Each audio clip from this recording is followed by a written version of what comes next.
کہ وہ حالانکہ انہوں نے تعریف نہیں کی وہاں جا کر کہہ دیں بیگم صاحبہ آپ تو ناراض ہو رہی ہیں، وہ تو اتنے مجمع اتنے خاندان میں آپ کی تعریف کر رہے تھے. ہاں جی میں تو نہیں سمجھتا آپ کیا کہہ رہی ہیں. یا اگر دو میاں اگر بیوی پھر ناراض وہ اس کے پاس جاتے ہیں تو وہ کہتے ہیں جناب آپ بیوی کے لیے یہ کہہ رہے ہیں، آپ میں گیا ہوں آپ کی بیوی مصلی عبادت پڑھ رہی رو رو کر دعا مانگ رہی تھی میرے اللہ میرے شوہر کو یہ کر میرے خاندان کو یہ کر دو. یہ چیزیں ہوتی ہیں. غیبت جو ہے اس کا توبہ کے علاوہ کوئی علاج ہی نہیں ہے. اسی صورت میں ہے 11ویں آیت سورۃ الحجرات 11ویں آیت میں لا یکتب، صرف اس کی معافی اس کے معافی مانگنے کے بعد پھر اللہ کی بارگاہ میں معافی مانگو کہ میں نے اتنا بڑا کیا. تجسس اس کے ساتھ ساتھ تجسس آتا ہے جس کو جاسوسی کہتے ہیں. جاسوسی عبادت بھی ہے، جاسوسی گناہ بھی ہے. اگر آپ نے دشمن کی طاقت دیکھنی ہے جی وہ تجسس ہے، جا کر دیکھنا معلومات کرنی ہے. ٹھیک ہے لفظ جاسوس تو بولا جاتا ہے لیکن وہ نہیں ہوتا، وہ معلومات نبی خود بھیجتے رہے ہیں. ہاں جی تو اس کی معلومات لا کر بدر کے موقع پر دیکھا معلومات ہر جگہ کرنا چاہیے. بالکل ہمارے ناظرین آج کل بڑے پڑھے لکھے ہیں، وہ اشارہ بھی سمجھ رہے ہیں جو میں عرض کر رہا ہوں. ٹھیک ہے نا جی. فاسق کوئی بات کرتا ہے جس طرح کہ میرے عزیز نے کہا کہ جس پر حد جاری ہو جائے تو اس کی تا قیامت گواہی قبول نہیں ہے. جب اس کا اسلامی تاریخ میں دیکھیں گے تو ہم بڑے بڑے ایسے دیکھیں جن پر حد جاری ہوئے پھر بھی دنیا مان رہی ہے، حالانکہ اسلام کہتا ہے اجازت نہیں ہے. جس نے ایک دفعہ جو کل بھی جھوٹ بولے گا توبہ طے بھی ہو سکتا ہے لیکن اس کی بات میں شک رہ جاتا ہے. ٹھیک ہے نا جی. تو اب تجسس کرنا نیکی کے لیے ٹھیک ہے، جنگ کے لیے ٹھیک ہے نا، لیکن وہ جاسوسی کر کے اس کے عیب ڈھونڈنے اس کے یہ کرنا وہ کرنا اسلام اس کی اجازت نہیں دیتا. لا تجسسوا، مت تجسس کرو. لفظ تجسس جاسوس میں آ جاتا ہے لیکن اس کی کیفیات نوعیات دیکھی جائیں گی کہ کہاں کہاں استعمال ہوتا ہے. قرآن مجید میں صرف سورۃ الحجرات میں یہی تو اخلاقیات بتائے جا رہے ہیں، اسی پر تو ہمیں چلنا چاہیے. جی بالکل. حسد کرے گا تو اپنا نقصان کرے گا. وہ ایک ہمارے بزرگ تھے وہ کہتے تھے جھوٹ نہ بول اے عقل دی دشمن ہے، حسد نہ کر اے شکل دی دشمن ہے، دمبی سٹی فصل دی دشمن ہے، جھوٹی عورت پاک نسل دی دشمن ہے. تو یہ ایک بزرگوں کا طریقہ کار ہے. آپ اگر حسد کریں گے تو اس کا تو کچھ نہیں جائے گا، اپنے آپ کو جلا رہے ہیں. اس لیے کہا جاتا ہے ماشاء اللہ سبحان اللہ، دینے والا کریم ہے، بالکل دینے والا قادر ہے، محتاج نہیں ہے، اس کے خزانے میں کوئی کمی نہیں ہے. وہ خود فرماتا ہے کن تو کنزن مخفیان، میں تو ایک چھپا ہوا خزانہ ہوں. اللہ کے پاس کتنے خزائن ہیں، کتنی چیزیں ہیں ہم سوچ نہیں سکتے. تو یہاں یہ کہہ ماشاء اللہ، رش کر، خوشی منا. تیری یہ ادا جب تو وہ دیکھ کر اللہ کی حمد کر رہا ہے، تعریف کر رہا ہے تو اللہ تجھے بھی دے گا. نہ کہ تو یہ کر کے جس طرح کہ میرے یا اللہ اس کا تو حقدار اس میں تو یہ بھی ہے یہ بھی، اس کے 100 عیب بیان کر، اس کو اتنا مجھے کیوں نہیں دیا. ایسے نہیں ملے گا. جلنے والے کا منہ کالا، اس کو کچھ نہیں ملے گا. اسی طرح یہ جو غیبت ہے، غیبت جو ہے اس کی تو بغیر توبہ معافی اپنی معافی کی کوئی چیز نہیں ہے. اور وہ بھی معافی یہ نہیں ہے کہ آپ روزہ توڑا ہے تو اس کا ہے یا تو تم 30 روزے 60 روزے رکھو، یا تم اپنا جناب والے غلام آزاد کرو، یا تم 60 مسکینوں کو کھانا کھلاؤ. یہ اس کا کفارہ ہے، غیبت کا کفارہ نہیں ہے. غیبت کا کفارہ روزے کا کفارہ ہے، نہ رکھنے کا، توڑنے کا، غلطی ہونے کا. اس کا تو نہیں ہے. اس کا تو یہی علاج ہے کہ اس سے معافی مانگ اور پھر یہ کر. اور پھر یہ آپ دیکھو نا جی جو لوگ ایمان لائے تھے. اب یہاں پر میں ایک اور بات عرض کر دوں، میرا خیال یہ 14ویں آیت ہے. وَقَالَتِ الْأَعْرَابُ آمَنَّا قُلْ لَمْ تُؤْمِنُوا، کہا عرب کے بدیوں میں یا رسول اللہ ہمیں ایمان لائے. انہوں نے کہا لا الہ الا اللہ پڑھ لیا بس ہم سب کچھ ہو گئے ہیں. لا الہ پڑھ لیا سب کچھ ہو گئے ہیں. یہ قرآن کی آیت ہے بیٹا، کوئی حدیث نہیں ہے. حدیث میں تو مولوی ڈنڈی بھی مار جائے گا نا، کیونکہ حدیث کی 7 قسمیں 67 تک میں نے پڑھی ہیں. حدیث اس میں بڑا کچھ کلو کال ہوتی ہے. قرآن کی آیت میں کیا کریں گے؟ وَقَالَتِ الْأَعْرَابُ آمَنَّا، کہا عرب کے بدو آمَنَّا، میرے اللہ میں خلق میں سے کیا ہوں.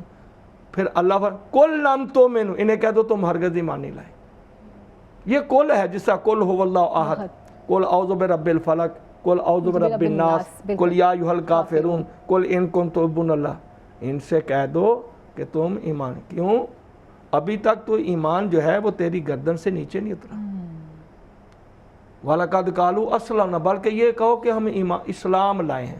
اس سے پتہ چلا اسلام کا تعلق زبان سے ہے, ایمان کا تعلق دل سے ہے.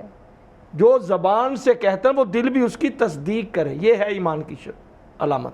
بے شک. تو یہ کس طرح نبی نے الحمدللہ. اب ہمارا تو معاشرہ بہت ہی اچھا, میں کہتا ہوں وہ جو نبی اکرم کا زمانہ تھا کفار مکہ میں, مشرکین مکہ میں, وہ جڈ یعنی حلال حرام کی تمیز ہی نہیں رکھتے تھے, ٹھیک ہے نا, اس کو سنوارنا اور ایسا سنوارنا کہ جب وہ سچے بن گئے تو انہوں نے پھر یہاں پر حضرت امام سجاد علیہ السلام فرماتے ہیں میں قربان جاؤں اپنے نانا کے صحابہ کرام پر.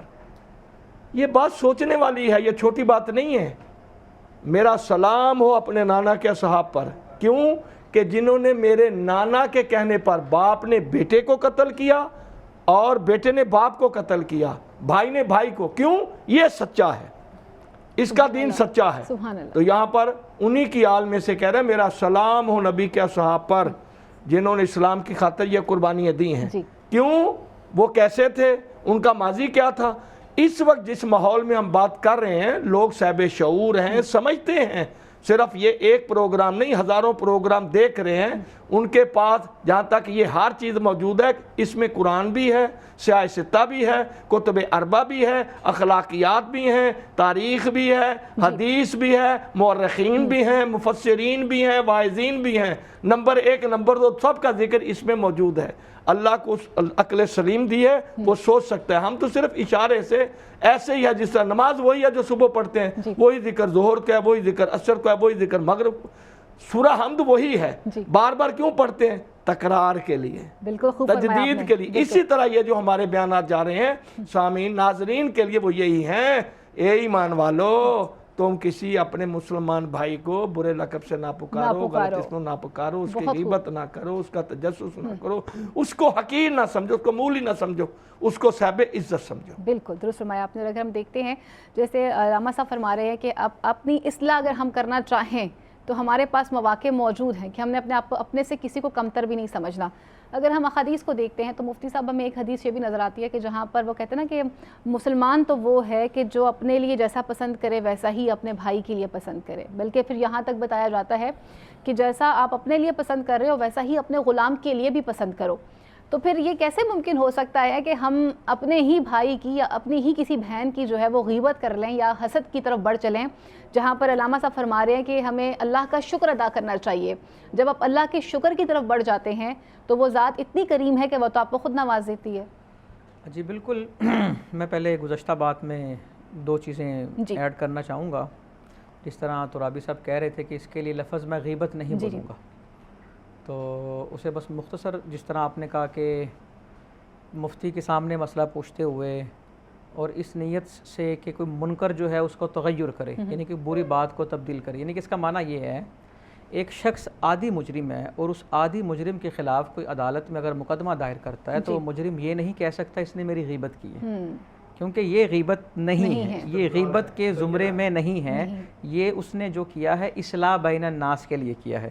اسی طرح اگر کوئی کسی مفتی کے پاس کسی عالم کے پاس مسئلہ پوچھنے آتا ہے, آنا تو مسئلہ پوچھتے ہیں نا, فاسألوا اہل الذکر ان کنتم لا تعلمون, تو وہ اگر آ کے کوئی ایسی بات کرے جو کسی میں پائی جاتی ہے تو اسے بھی غیبت کے زمرے میں نہیں لایا جائے گا. لیکن مسئلہ پوچھنے والا احتیاط یہ کرے نام لینے کی بجائے صیغوں میں بات کرے, صیغہ راز میں بات, وہ کسی کا نام ضرور لینا اس نے, وہ کہے اگر کوئی ایسے کرے, اگر کسی کا ایسا ایشو ہو, اگر کسی کو یہ مسئلہ ہو تو وہ کیا کرے. تو اس لیے اس کو غیبت میں شمار نہیں کیا جائے گا.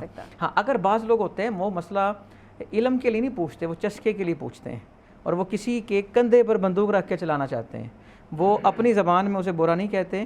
وہ اب مثال کے طور پہ شادی کا موقع ہے, ٹیبل پہ بیٹھے ہیں سارے, وہاں پر کیا ضرورت ہے بحث کرنے کی کہ کس کا جنازہ پڑھنا چاہیے کس کا نہیں پڑھنا چاہیے, یہ کام کرنا چاہیے نہیں کرنا چاہیے. کوئی صاحب علم شخص آیا آ کے کہا حضرت جی آپ کی کیا رائے ہے, وہ کہے گا جی میری یہ رائے ہے, تو وہ اگر وہ بندے جنہوں نے یہ مسئلہ چھیڑا ہے وہ یہ نہیں کہیں گے انہوں نے ہماری تصدیق کی ہے, وہ کہیں گے وہ یہ کہتے ہیں, اور وہ سارا رخ جو ہے نا وہ ان کے کندھے پہ رکھ کے چلا دیں گے. تو لہٰذا ہمیں استعمال بھی نہیں ہونا چاہیے, ہمیں ساری چیزوں کو مد نظر رکھنا چاہیے. المختصر خلاصہ یہ ہوا, جو کام اصلاح بین الناس کے لیے کیا جائے جس کے نتائج اچھے ہوں اس کو پھر ہم اس زمرے میں نہیں لائیں گے. اور اگر ہم اسے سم اپ کرتے ہیں تو ہمیں یہ لگتا ہے کہ وہی بات آ جاتی ہے کہ زبان کا جو استعمال ہے وہ بہت سوچ سمجھ کر کرنا چاہیے, اور یہ بھی دیکھنا چاہیے کہ ہم نے اگر اصلاح بھی کرنی ہے, نیت زبان کا استعمال سوچ سمجھ کے. لفظ آتش فشان نہیں ہوتے, لہجے آگ لگا دیتے ہیں. تو لہجے فیصلہ کرتے ہیں نیت کے. ہم کہتے ہیں نا مجھے پتہ لگ رہا ہے تم کہاں سے بول رہے ہو, اور مجھے پتہ لگ رہا ہے تم میں کون بول رہا ہے, یہ اس کی نیت کی طرف اشارے ہوتے ہیں. تو عمل کا دار و مدار ویسے ہی نیت پر ہے. اب وہ جو بات آپ نے دوسری کی کہ ایمان والا وہ ہے جو بھائی کے لیے وہی سٹینڈرڈ رکھے جو اپنی ذات کے لیے رکھتا ہے. قرآن نے تو واضح طور پر کہا, 4 سپارے کی پہلی لائن کا معنی یہ ہے کہ نیکی تب ہی ملے گی جب محبوب چیز خرچ کرو, اور اپنے سے ماتحت لوگوں کے لیے بھی معیار وہی ہونا چاہیے. جب ہم معیار کم رکھتے ہیں نا تو اس کا مطلب یہ ہے ہم نے انہیں اپنے سے کم سمجھا, حقیر سمجھا. حالانکہ اللہ کے ہاں حقیر وہی ہے جس میں تقویٰ کم ہے, اور اللہ کے ہاں برتر وہ ہے جس کے اندر تقویٰ زیادہ. اور بڑی خوبصورت بات ہو گئی ہے, ہر بڑے کو بھی افضل سمجھو, ہر چھوٹے کو بھی افضل سمجھو. اور بڑا خوبصورت جملہ ایک کہا جاتا ہے, کسی سے پوچھا کہ خوش قسمت کون ہوتا ہے. آج ہر بندہ کہتا ہے نا میں تو بد قسمت ہوں, میں تو بد قسمت ہوں. سوال پوچھا گیا کہ جناب خوش قسمت کون ہوتا ہے؟ کہا جو اپنی قسمت پر خوش ہوتا ہے وہ خوش قسمت ہوتا ہے. اور اسی طرح پوچھا گیا کہ بڑا آدمی کون ہوتا ہے؟ کہا بڑا وہ نہیں ہوتا جس کے پاس سب چھوٹے بیٹھے ہوں, بلکہ بڑا وہ ہوتا ہے جس کے پاس بیٹھا کوئی خود کو چھوٹا نہ سمجھے. اور اس کی بہترین مثال نبی مکرم صلی اللہ علیہ وآلہ وسلم کی ہے کہ کس طرح جلوہ گر ہوتے ہیں کہ باہر سے آنے والے کے لیے فیصلہ مشکل ہو جاتا ہے کہ خادم کون ہے اور مخدوم کون ہے. وہی بات آ جاتی ہے نا کہ انداز بیاں بھی ایسا ہے کہ سننے والا بار بار سننا چاہتا ہے, اور اگر وہ اصلاح بھی کر رہے ہیں تو ہر بندہ اپنی اصلاح بار بار کروانا چاہتا ہے. وہ آپ کی بات کو میں انڈورس کروں گی, جیسے آپ نے کہا نا کہ آپ کی نیت پر ڈیپینڈ کرتا ہے کہ آپ کے الفاظ کا چناؤ کیا ہو سکتا ہے. اور اگر ہم اپنی اصلاح کر لیں گے تو یہیں پر جو تزکیہ نفس شروع ہو جائے گا جس کی ہم بات کر رہے ہیں اپنے پروگرام کے ذریعے. تزکیہ نفس بھی کریں گے, غیبت اور حسد اور بہتان کے حوالے سے بات بھی ہم کر رہے ہیں. علماء اکرام ہمارے ساتھ موجود ہیں. انا سکینہ صاحبہ بھی ہمارے ساتھ تشریف رکھتی ہیں. انا سکینہ صاحبہ ہمیں خوبصورت سا کلام سنا دیجیے.